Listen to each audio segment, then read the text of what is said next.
Olá, viajantes, tudo bem com vocês? Hoje eu estou aqui com a convidada Fernanda. Ela é professora de inglês e também ela está fazendo um trabalho muito legal ensinando inglês para o filho dela pequeno e ela vai contar um pouquinho dessa experiência para a gente. Olá, tudo bem? Meu nome é Fernanda e, como a Monique disse, eu sou professora de língua inglesa, sou tradutora também e sou mãe do Arthur, um menino de quase 2 anos e meio, que nós decidimos criar ele bilíngue. Essa ideia foi porque vocês gostam de viajar, querem levar ele aí pelo mundo? Com certeza!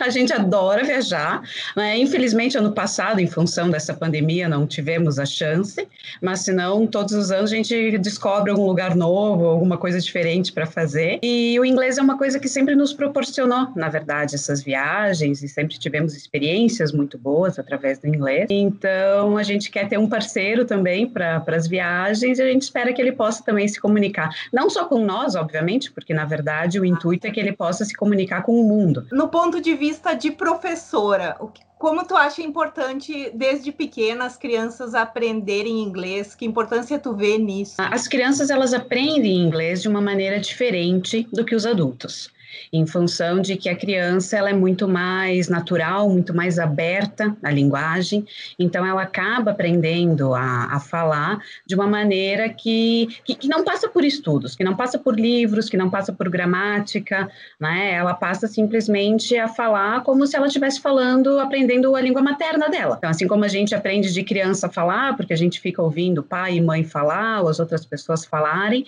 então é mais ou menos essa ideia. Porque o que a gente faz com o Arthur, eu não ensino inglês para ele. Isso é uma coisa importante da gente falar, que eu não dou aula de inglês para ele. Eu crio ele bilíngue. Faz o ambiente ser com a fala em inglês, né? Exatamente, isso aí. Então, de manhã, né, a primeira palavra que ele me ouve falar para ele é morning, good morning, hello. E de noite, a última palavra, antes dele dormir, é um good night, night, night, see you, sweet dreams. Então, a gente passa, na verdade, o meu contato com ele ao longo do dia, a nossa rotina é através do inglês, ela acontece toda em inglês. Vocês fazem essa divisão de o pai falar mais português e a mãe inglês, ou tu fala as duas línguas? Nós optamos porque, assim, quando a gente fala de criação bilíngue, a gente pode falar que existem alguns métodos que tu pode seguir, né? Então, nós optamos em seguir o One Parent, One Language. Ou seja, um dos pais fala um dos idiomas com ele. Então, como eu sou professora de inglês e tradutora, meu marido, na época, né, quando ele concordou com essa minha ideia, ele me disse, mas é por tua conta. Aí eu digo, tudo bem, vamos lá, né? Então, ficou mais ou menos definido entre nós que eu falaria inglês com ele, né, e o João Paulo fala português com ele. Mas isso não significa que o João Paulo não ajude, que ele não participe, o João Paulo é meu marido, né? Que ele não participe na criação bilíngue também. Então, porque vira e mexe, ele fala coisa em inglês com o Arthur, lê livrinhos em inglês para ele, então ele acaba sendo exposto ao idioma, não só através de mim, né? Claro que atualmente eu sou a fonte principal do idioma, mas ele também tem contato com o pai. Quais os desafios que você viu nessa experiência, está vendo, está presenciando? Eu acho que os desafios são muitos, os desafios são diários e muito diferentes também. Eu acho que depende muitas vezes do momento em que a gente está vivendo. Eu lembro que quando nós conversamos sobre fazer criação bilíngue, eu e meu marido, eu mostrei para ele, na verdade, eu tenho uma amiga, ex-colega de faculdade, que faz criação bilíngue com o filho dela. Então, quando eu estava grávida, eu troquei algumas ideias com ela, algumas conversas, e fui me preparando, fui lendo, fui estudando um pouco mais sobre o assunto. E eu disse para o meu marido, eu disse, a primeira palavra que ele vai ouvir de mim, no que ele nascer, vai ser um hello, welcome, qualquer coisa assim, né? Mas isso não aconteceu, na verdade. Os primeiros meses ali, eu simplesmente não conseguia falar em inglês com ele. Porque, enfim, logo que o bebê nasce, enfim, muda tanta coisa, né? É uma nova pessoa na casa que a gente tem que adaptar a nossa rotina, a nossa vida. Então, o inglês simplesmente não fluía. Então, passou ali, acho que uns 3, 4 meses e eu simplesmente fui mãe em português, né? E tudo bem. E aí, lá pelas tantas, um dia meu marido me disse assim, e aquela ideia de só falar inglês com o Arthur, tu desistiu? Aí eu pensei, eu digo, não, eu não desisti, eu só acho que eu estou tentando encontrar o meu jeito, o meu caminho, né? Então, eu acho que esse foi o primeiro desafio, porque por mais que eu trabalhe com a língua, eu trabalho com a língua em inglês, eu dou aulas de inglês há mais de 20 anos, né? Então, o inglês, ele tem feito parte da minha vida desde criança, porque eu comecei a estudar inglês, eu era muito nova. E sempre tive muita facilidade de me comunicar em inglês com as pessoas, nunca tive grandes problemas, né? Mas eu simplesmente não encontrava um jeito de me comunicar com o meu filho em inglês. Então, eu disse, não. Se eu quero mesmo tentar levar esse projeto adiante, eu vou ter que dar um jeito de encontrar esse momento, de fazer esse caminho. Então, eu comecei aos poucos, né? Eu fui aos pouquinhos eu fui inserindo algumas palavrinhas, né? Porque, às vezes, assim, no início é meio estranho, tu fala com a criança, ela não te responde, então tu não sabe se a criança tá entendendo, se ela tá ouvindo, obviamente que ela tá ouvindo, mas tu não sabe se ela tá, de fato, entendendo, se ela tá processando. E eles estão entendendo tudo, eles estão processando todas essas informações. Aí depois, assim, eu passei por uma fase também que eu ficava um pouco constrangida de falar inglês com ele, se eu não estivesse dentro de casa, de falar, parece que no público, assim, especialmente quando ele ainda não falava nada, porque aí parece, mas ela está falando outra língua e ele nem responde, não é? Mas isso acontece no português também, a gente fala o português e eles ainda não respondem até uma determinada idade. E hoje, na verdade, eu vejo que todo o caminho trilhado até aqui é um caminho muito bacana, porque ele tem respondido e ele tem respondido muito bem ao inglês, não só com vocabulário, né, palavras soltas, mas com frases. A gente tem conseguido fazer pequenas conversas, pequenos diálogos, né? E toda essa interação acontece em inglês. Então, isso é muito bacana. E eu acho que, atualmente, ele já está pegando muito o português também. Então, agora eu percebo que ele está com os dois idiomas crescendo e surgindo ao mesmo tempo. Eu acho muito legal, porque às vezes ele chega para mim, ele fala alguma coisa em inglês, e aí ele se vira para o pai dele e ele fala em português. Legal, é uma experiência que tu também aprende com ele, né? Com certeza, diariamente. Os desafios daqui em diante serão, na verdade, manter o inglês vivo para ele, porque com o contato maior com a língua portuguesa, o que é natural, né? Porque afinal é a nossa língua materna, é a língua do país onde a gente mora, então tendo pai, avós, tios, primos, né? Com o português, a tendência é que o português vai ser a língua dominante dele. Então, acho que o desafio maior agora vai ser conseguir manter o inglês, né? E mesmo que daqui a pouco, sei lá, ele passe por uma fase que ele fale mais em português comigo do que em inglês, o desafio vai ser eu tentar me manter firme no inglês e dizer, não, vamos lá, vamos seguir adiante, para que ele possa ter a língua inglesa também como duas línguas no futuro, que esse é o objetivo principal, né? Que conselho tu daria para as mães que não sabem inglês e gostariam de fazer alguma coisa assim com os filhos pequenos? Comece. Não importa, porque assim, tu não precisa ter um inglês super fluente, tu não precisa ser um nativo de qualquer língua, e na verdade a gente está aqui falando de inglês, mas isso pode acontecer com qualquer outra língua, né? Então, poderia ser, sei lá, português italiano, português alemão, português espanhol, pode ser com qualquer outra língua, né? O inglês, porque é a língua que eu trabalho, então foi a nossa escolha, né? Mas tu não precisa de grandes coisas, porque assim, tu não vai conversar com a criança sobre política, economia mundial, né? Então, assim, o que tu vai fazer com a criança, na verdade, são coisas simples, né? Então, são frases do dia a dia, coisas do tipo, vamos trocar a fralda, né? Let's change your diaper. Quer tomar uma aguinha? Would you like some water? Então, tu não precisa ter um vocabulário muito vasto. Claro que conforme a criança for aprendendo e for crescendo, a tendência é que a criança também vá aprendendo e vá crescendo no idioma. Então, aproveita esse tempo, né, para ir estudando junto e daqui a pouco, por que não fazer uma parceria? Né, com o filho.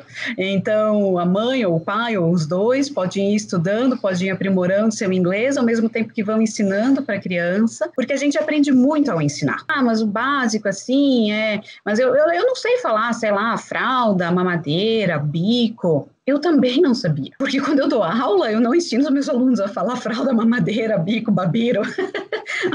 Não me lembro de alguma aula, por exemplo, que eu tivesse precisado usar esse tipo de vocabulário. Eu fui pesquisar, eu fui estudar, eu fui atrás de ver como é que se falava, e a gente vai crescendo juntos, e sem contar que daqui a pouco ele acaba aprendendo coisas, né? Seja, sei lá, lendo alguma coisa, ou com algum colega, ou na aula, ou com algum vídeo, né, na internet, e eles mesmos podem trazer um conhecimento para nós que a gente não sabia. Tu tem um perfil no Instagram que tu mostra o dia a dia ali, algumas coisinhas que tu tá ensinando para ele. A ideia do Instagram foi simplesmente conseguir fazer um relato, ou de certa forma, manter algumas gravações, enfim, alguma história, né, que contasse um pouco de como é que foi esse processo para ele. A ideia principal foi, na verdade, assim, para alguns familiares, alguns amigos, alguns alunos, né? Nunca tive essa ideia de ter um perfil para influenciar outras pessoas.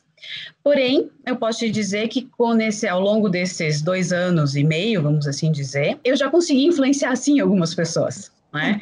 Algumas pessoas já me procuraram, né, para saber mais, enfim, como é que eu posso fazer, como é que a gente poderia trabalhar, até o perfil lá, ele é privado, ele não está aberto, porque como eu publico coisas, né, fotos e vídeos, enfim, do meu filho, da minha vida, né, do que a gente faz, então eu sempre gosto de que a pessoa me peça autorização para me seguir, se de repente puder deixar alguma mensagenzinha, alguma coisa tipo, por que quer me seguir, que eu possa conhecer um pouquinho a pessoa que está nos seguindo também. Já encontrei pessoas na rua, por exemplo, que me pararam e me disseram, nossa, Vera, é muito legal o que tu está fazendo com o Arthur, eu até acho que vou começar alguma coisa lá em casa, né? Ou, tentei fazer alguma coisa, mas as pequenas estão só nas cores por enquanto. Eu digo, mas é isso aí, tem que começar de alguma maneira. De certa forma, é uma maneira de mostrar para as pessoas que é possível, que não é nenhum bicho de 7 cabeças. Às vezes eu já me deparei, por exemplo, com um certo preconceito ou resistência em relação a isso, de pessoas que chegaram e disseram,